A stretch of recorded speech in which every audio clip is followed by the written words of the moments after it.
moon. Your chance to get the lay of the land and the things that lay beneath it. What's up guys, Luke here, and I'm going to be doing a classic game, let's play a classic sort of thing. So, today, you might recognise this. If you don't, this is Midtown Madness 2.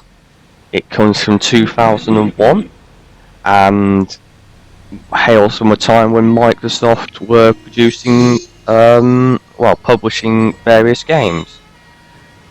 This was one of those sorts of series.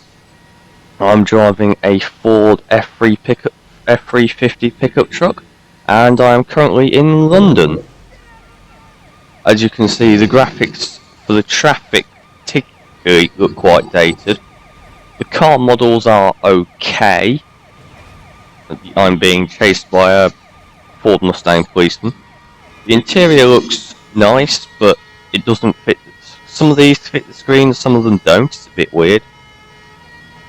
The screen resolution only goes up to 1600 by 900, and I've only ever been able to get it to go in 16-bit on this computer. This is, however, running on Windows 7 64-bit, which obviously wasn't designed for. The police chase you, but they don't actually do anything other than just crash into you and apparently make me drive on my side. Yep, I'm now stuck on police. As you can see, when I'm in this camera, the car gets quite damaged. There is a damage meter, and the speed I'm currently doing in the bottom left, and whoa, that lag. And in the bottom right, there is a map. I can also go back into the cockpit by pressing D, and you will see the gear I am in. Now, you might spot a sort of temperature gauge, where it goes from yellow to red next to the speedometer.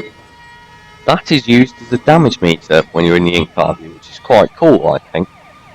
Quite a clever way of doing things. Now we're getting up to 100 miles an hour. Woo!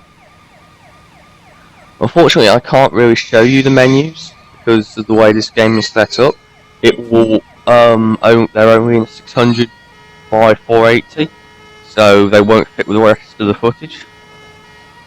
So we're just going to bash around to everything. As you can see, the traffic cars weigh basically nothing, and you can do all sorts of crazy things when hitting them.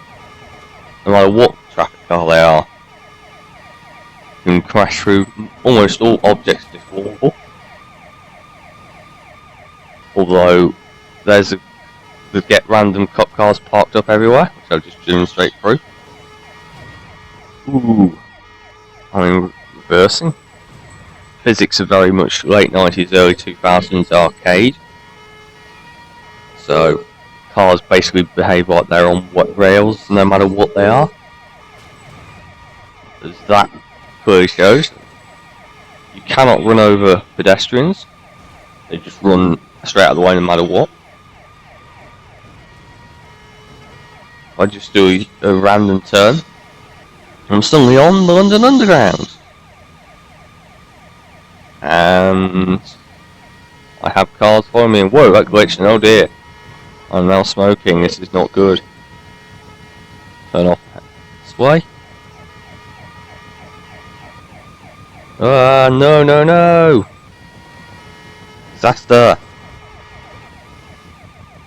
Because we are in cruise mode, if the car breaks, it will just reset, and it will be fully repaired, so trying to let's see if I can break this thing.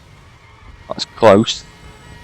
You might be able to see the wheels wobbling around and such when you're heavily damaged, as well as the big smoke.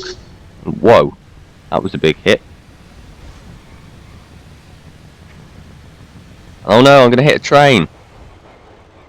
Wow, that train wasn't very well attached, was it? Trains usually look quite good, so I don't know why that one was so dodgy.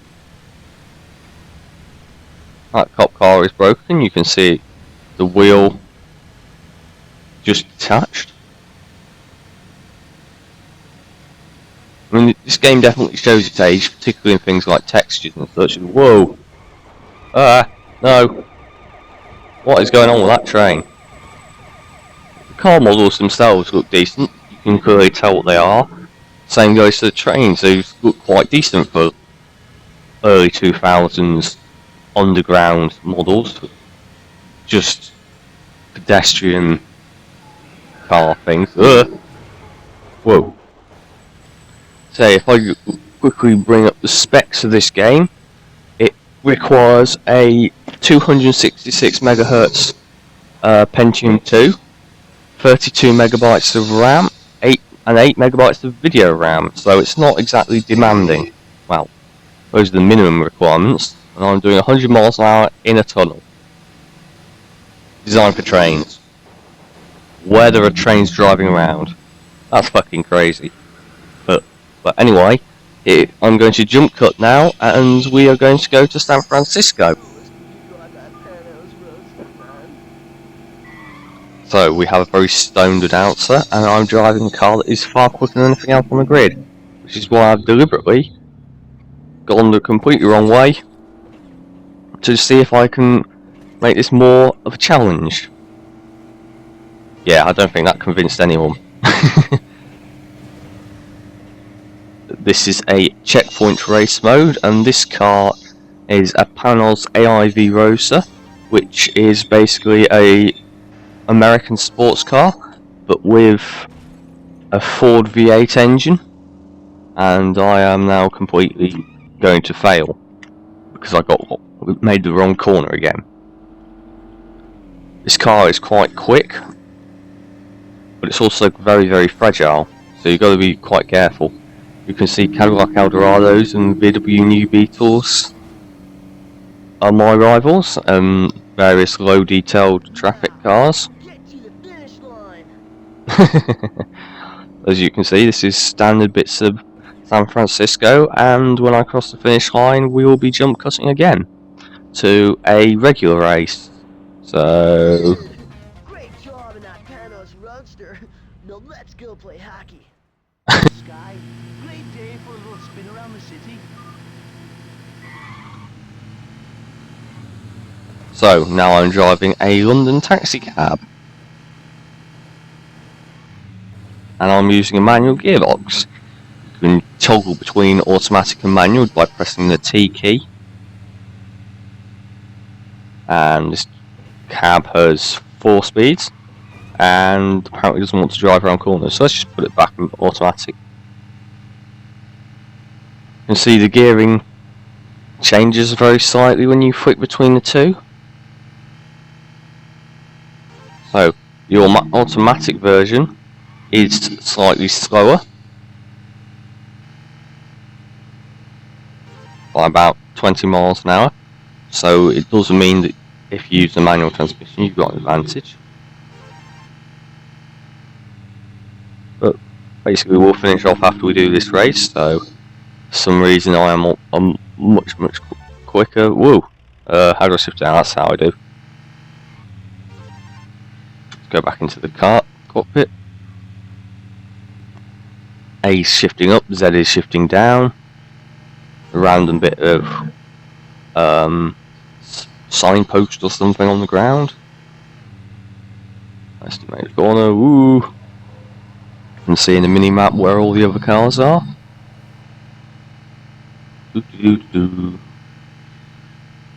Various ambient noises.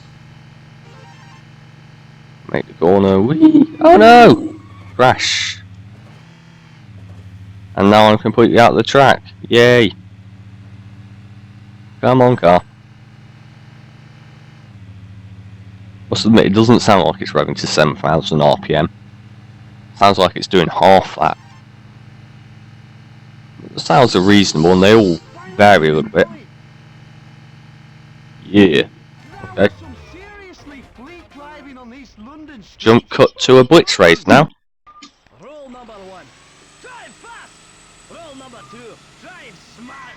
And rule number 3, be absolutely ruthless out there. So, we're now driving a city bus, which looks like this. No, no! I'm going over a bridge! Ooh, I've made it. I made the jump. So obviously I'm going to run out of time because I'm not driving properly. But you see, even this little bus gets damaged. Well, once upon a time, this game had a very big modding community. I don't know how active it is these days, but I wouldn't expect it to be. And this is now a 12-year-old game. And time is up, and I'm allowed to keep going. There they are again. What? Did you stop to pick up passengers along the way? All the little voice taunts and things are personalised to each vehicle. Time. Shouldn't you be reading a book or something? So, let's see if I can fall in the river this time. That's what I was trying to do last time. He goes for the bridge. But he's got it wrong. He's got the corner wrong. Can he? What's going to happen? Oh no! I can't fit down there. Okay, jump cut. So, we're now driving a Mini Cooper in the rain and, oh dear, immediately going into by a police car. Quick, can I escape this way? Oh no! Look,